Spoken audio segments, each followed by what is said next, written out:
අද මම ඔයගලන්ට අරගෙන ඉන්නේ මීට කලින් වතාවේ එහෙම නැත්නම් ගිය සතියේ මම ඔයගලන්ට අරගෙන ආපු වීඩියෝ එකේ දෙවෙනි කොටස. හැබැයි මේක මෙච්චර පරක්කු කරන්න මට බලාපොරොත්තුවක් තිබුණෙත් නැහැ. නමුත් කිසියම් යම් නොවැළැක්විය හැකි හේතුන් මත මට ටිකක් කාර්යබහුල වෙලා මේ වීඩියෝ එක කරගන්න බැරි වුණා. ඉතින් මම ඒ වීඩියෝ එක බලපු නැති කෙනෙක් ඉන්නවා නම් මම උඩින් ලින්ක් එකක් දාන්නම් කාඩ් එකක් විදිහට දාන්නම්. ඒකේ ලින්ක් එක ඒක ක්ලික් කරලා ඔබට ඒක බලන්න පුළුවන්. මම ඒකෙදී ඔබට පැහැදිලිව විස්තර කරලා දුන්නා කොහොමද මේ සෝලා කුකර් එකක් හදන්නේ. සෝලා කුකර් එකක් කියන්නේ මොකක්ද කියලා. හදන්නේ නෙවෙයි, සෝලා කුකර් එකක් කියන්නේ මොකක්ද කියලා. එතකොට අපි පොඩි කාලේදී ඉස්කෝලේ විද්‍යාව පාඩමට ඉගෙන ගත්තු සරල තාක්ෂණයක් තමයි මේ සෝලා කුකර් එකට භාවිතා කරන්නේ. සූර්යාගේ ඉඳලා එන ආලෝක කිරණ සමග එන තාප කිරණ එක් තැනකට නාභිගත කරලා මෙන්න මේ නාභිගත කරන ස්ථානයේ ඇතිවන තාපය භාවිතයෙන් කෑම පිසීමක් සිද්ධ කරන්න පුළුවන්. මේ සෝලා කුකර් එක සිද්ධ වෙන සාමාන්‍ය සරල ක්‍රියාවලිය එක. ඉතින් මෙන්න මේක තමයි මම එදා වීඩියෝ එකේදී විස්තර කරලා දුන්නේ. සාමාන්‍යයෙන් අපි මේක ඉස්කෝලේදී ඉගෙන ගත්තට ප්‍රායෝගිකව මේක කරන්න පුළුවන් කියලා ගොඩක් අය දන්නේ නැහැ මම හිතන්නේ.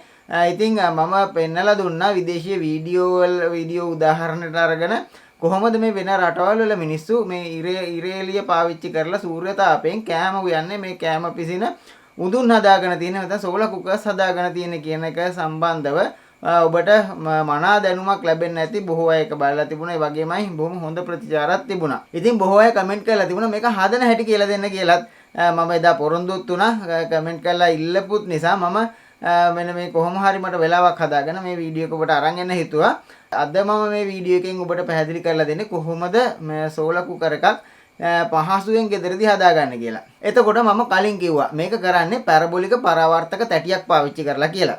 එතකොට මෙන්න මේ පැරබොලික පරාවර්තක තැටියකින් පරාවර්තනය වෙන කිරණ එක් ස්ථානයකට නාභිගත කිරීමෙන් තාපය උපදවා ගන්න පුළුවන්. මේක අපි පොඩි කාලේදී කරලා බලලා තියෙන උත්තර කාචයක් සූර්ය ආලෝකයට අල්ලලා කඩදාසි කෑලි පුච්චලා මේ වැඩේ කරලා බලලා තියෙනවා. ඉතින් ඒකම තමයි යම් වැඩි දියුණු කිරීමක් විදිහට මේ වෙන්නේ. එතකොට හැබැයි ගැටලුව වෙන්නේ කොහොමද නිසි පරිදි මේ ආලෝකයත් සමග එන තාප කිරණ පරාවර්තනය කරලා මේ පරාවර්තනය වෙන ෆෝකල් පොයින්ට් එක හොයාගන්න කියලා. එතකොට මෙතනදී සිද්ධ වෙන්නේ මේ ආලෝකයත් සමග එන තාප කිරණ පූර්ණ පරාවර්තනයකට ලක් කරලා මේ කිරණ එකිනෙක කැපියන ස්ථානය එහෙම නැත්නම් නාභිලක්ෂය හොයාගෙන මෙන්න මෙතන ඇති වෙන අධික තාපය පාවිච්චි කරනවා. එතකොට මෙන්න මෙතෙන්ට තමයි අපි මේ භාජනය අපේ එහෙම නැත්නම් කෑම පිසින භාජනය තියන්න ඕන. මෙන්න මේ නාභිලක්ෂය නාභිගත වෙන ලක්ෂයට. එතකොට දැන් අපිට ගැටලුව වෙන්නේ අපි මොකද්ද මේකට ගන්න පැරබොලික් ඩිස්ක් එක එහෙම නැත්නම් එකක් හදාගන්නේ කොහොමද? මේ හදාගන්න එකේ හරියටම මේ නාභිලක්ෂය හොයාගන්නේ කොහොමද කියන එක තමයි ගොඩක් අයට ගැටලුව වෙන්නේ. මේකට බොහොම සරල විසඳුමක් තියෙනවා. ඒක තමයි මම මේ අද කියන්න හදන්නේ. මොකද නැත්නම් අපිට මේ රවුම් තහඩුවක් අරගෙන මේක මේ බේසමක් ආකාරයට ඇතුළට එබෙන නවලා මේක සකස් කරලා මේකේ නාභිලක්ෂය හොයලා මේ වැඩේ කරන්න ගියොත් ලේසියට කරන්න වෙන්නේ නැහැ. ඒක හිතන තරම් පහසු කටයුත්තකුත් නෙවෙයි. අන්න ඒ නිසා ඔබට බොහොම සරල විදිහට මේ වැඩේ කරගන්න පුළුවන් විදිහක් ගැන තමයි මම කියන්න හදන්නේ. ඉතින් හැමෝම දන්නවා අපි සාමාන්‍යයෙන් පාවිච්චි කරන මේ සැටලයිට් ඇන්ටනා එකක් පැරබොලික් ඩිස්ක් එකක් කියලා. ඔය ගොඩක් ගෙවල් වල මේ වෙනකොට භාවිතා කරලා ඉවත දාපුවා විශාල වශයෙන් තියෙනවා. ඒ අරුණහම මේ වගේ එකක් පරණ යකඩ කඩේකින් හොයාගන්න පුළුවන්. චන්ද්‍රිකා තාක්ෂණයේ ඔස්සේ ওই රූපවාහිනිය නරඹන්න අපි පාවිච්චි කරන ගෙවල් වල හයි කරලා තියෙන මේ ඇන්ටනාවක් භාවිතා කරලා අපිට මේ වැඩේ කරන්න පුළුවන්. එතකොට මෙන්න මේ ඇන්ටනා සඳහා භාවිතා කරන පැරබොලික් තැටිය හරහා වැදෙන ආලෝක කිරණ පරාවර්තනයට ලක් වෙලා මේ ආලෝක කිරණ එකිනෙකට කැපී යන නාභිලක්ෂය විදිහට අපිට ගන්න පුළුවනි. මේකේ ඇන්ටනා වයර් එක සම්බන්ධ වෙන ඒ උපකරණය සහිත ස්ථානය. එතකොට ඔබට පැහැදිලි මේ ඇටවුම සකස් කරගන්න කොහොමද මේක කරන්න කියලා. එතකොට මම මේ රූපරාමු ආශ්‍රයෙන් මේක පෙන්නන ගමන් ඔබට මේ කතාව කියාගෙන යන්නම් කොහොමද කරන්න කියලා. මේකෙදී ඇත්තටම එක එක අය එක එක විදිහට මේ කටයුතු සිද්ධ කරනවා. දැන් ඔබට මේ පේන්නේ කණ්ණාඩි කෑලි පාවිච්චි කරලා කොහොමද ඒ කියන්නේ දැන් අපි සාමාන්‍යයෙන් මගේ channel එක ඇතුලේ මම නිතරම කතා කරන දෙයක් මේ රීසයිකල් සහ රීයුස් කියන දේ. එතකොට අපිට පුළුවනි ඔය වීදුරු කපන තැනකින් මේ පොඩි අයින් වෙලා කැපිලා අයින් වෙන කණ්ණාඩි පටි කෑලි ගන්න. ඒ ආයතනයකටම කියලා මේක පොඩි පොඩි කෑලි වලට අඟලේ විතර කෑලි වලට කපා ගන්නත් පුළුවන්.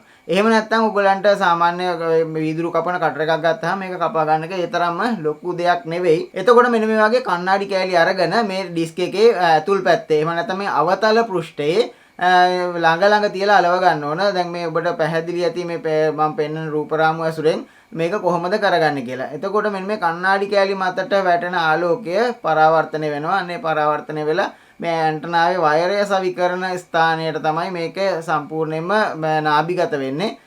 මෙන්න මේ ස්ථානයට අපි ඇටවුමක් සකස් කරගත්තාම අපේ භාජනය තියන්න මෙතන ඉඳලා අපිට මේ අදාළ උෂ්ණත්වය ලබාගෙන මේ කෑම පිසීමේ කටයුත්ත සිද්ධ කරන්න පුළුවන්. සාමාන්‍යයෙන් ওই ස්ටිකර් විකුණන තැන්වල තියෙනවා පරාවර්තනය වෙන නැත්නම් මිරර් ඉෆෙක්ට් එක තියෙන ස්ටිකර්ස් සම්පූර්ණයෙන් ආලෝකය පරාවර්තනය කරන ස්ටිකර්. මෙන්න මේ ස්ටිකර් අරගෙන මේ ඩිස්ක් එකේ ඇතුල් පැත්තේ අලව ගන්න පුළුවන්. එතකොට මේ ඩිස්ක් එකේ ඇතුල් පැත්තේ මේ ස්ටිකර් අලවනකොට සම්පූර්ණ මුළු එකම තනි ස්ටිකර් එකකින් අලවන්න බෑ. මොකද මේ හැඩය නිසා මේක රැලි වැටීමක් සිද්ධ වෙනවා. ඒකින්ද අපි කණ්ණාඩි ඇලෙව්වේ වගේම කලින් වතාවේ මේක මේම කරනවා නම් අපි අනිවාර්යයෙන්ම මේක පොඩි පොඩි කෑලි වලට කපලා මේ රූපරාමු වල දිස්වෙන ආකාරයට මේක සකස් කරගන්න ඕන. මෙන්න මෙහෙම සකස් කරගත්තට පස්සේ ඔබට ඊළඟට දැන් මම පෙන්නන්නම් කොහොමද සාමාන්‍ය සරලව මේකේ පැත්ත වෙනස් කරගන්න. ඒ කියන්නේ ඉර නගින පැත්තේ ඉඳලා දැන් උදේට නැගින හිරින් ඉර පායලා බස්නාහිරින් බැහැලා යනකොට ඉර එකම තැනක දවසේ හැම වෙලාවකම තියෙන්නේ නැහැ. මෙන්න මේ ඉරේ ගමන් මාර්ගයට අනුව අපේ මේ සූර්ය උඳුනත් වෙනස් කරන්න වෙනවා. මෙන්න මේ වෙනස් කරන්න මේ අටුම සකස් කරගන්න විදිහ තමයි දැන් ඔබට මේ පේන්නේ. මේ විදිහට මේක එහෙට මෙහෙට වමට දකුණට ඉහළට පහළට වටේට කරකවන්න පුළුවන් විදිහට මේක සකස් කරගන්න වෙනවා. එතකොට ඒ අවස්ථාවේදී ඉරේලිය වැටෙන පැත්ත බලලා මේක ස්ථානගත කරාම ඒ ලැබෙන සූර්යාලෝකය අපේ භාජනයේ පතුලට නාභිගත කරගන්න අපිට පුළුවන්. හරි, ඉතින් ඔන්න ওই විදිහට තමයි අපි මේකක් ගෙදරදී හදා ගන්න නම් කරන්න තියෙන පහසුම ක්‍රමය. හැබැයි මේකේ කියන්න ඕන වැදගත්ම කාරණාව තමයි ඔබට සාමාන්‍යයෙන් ওই විදේශයන්ගෙන් බඩු ගෙන්නන වෙබ්සයිට්ස් පාවිච්චි කරලා සාමාන්‍යයෙන් ඔය AliExpress, Alibaba, eBay වගේ සයිට්ස් වලත් මේ වගේ සූර්ය උඳුන් විකුණන්න දාලා තියෙනවා. මම හිතන්නේ ලංකාවේ කවුරුවත් පාවිච්චි කරනවද කියලා නම් මම දන්නේ නැහැ. නමුත් මේ වෙලාවේ හොඳ මේ විසඳුමක් තියෙන මේ වර්තමානයේ අපේ රටේ තියෙන ගැටලු වලට හොඳ විසඳුමක්. ඉතින් එහෙම පය එකක් ගෙනල්ලා ගෙදරක තියාගන්න පුළුවන් වගේ තැනක් තියෙන කෙනෙකුට නම් මේ අන්තර්ජාලය හරහා ඇනවුම් කරලා මේක තමන්ගේ ගෙදරටම ගෙන්වා ගැනීමේ හැකියාව තියෙනවා. මේ බොහොම ගුණාත්මක භාවයෙන් යුතු සූර්ය උඳුනක්.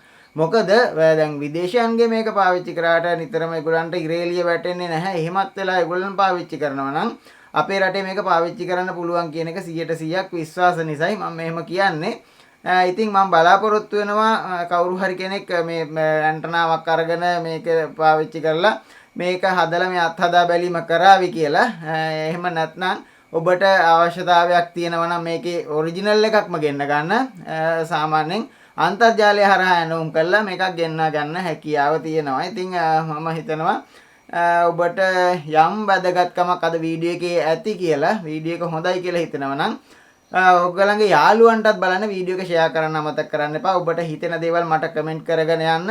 ඒ වගේමයි channel එක subscribe කරපු නැති කෙනෙක් නම් channel එක subscribe කරලා දිගට මාත් එක්ක රැඳිලා ඉන්න. මේ වගේ වීඩියෝ දිගට මම අරන් එන්න බලාපොරොත්තු වෙනවා. එහෙනම් අද වීඩියෝ එකත් මෙතනින් ඉවරයි. මම ගිහිල්ලා එන්න. මම මధుර නානායක්කාර.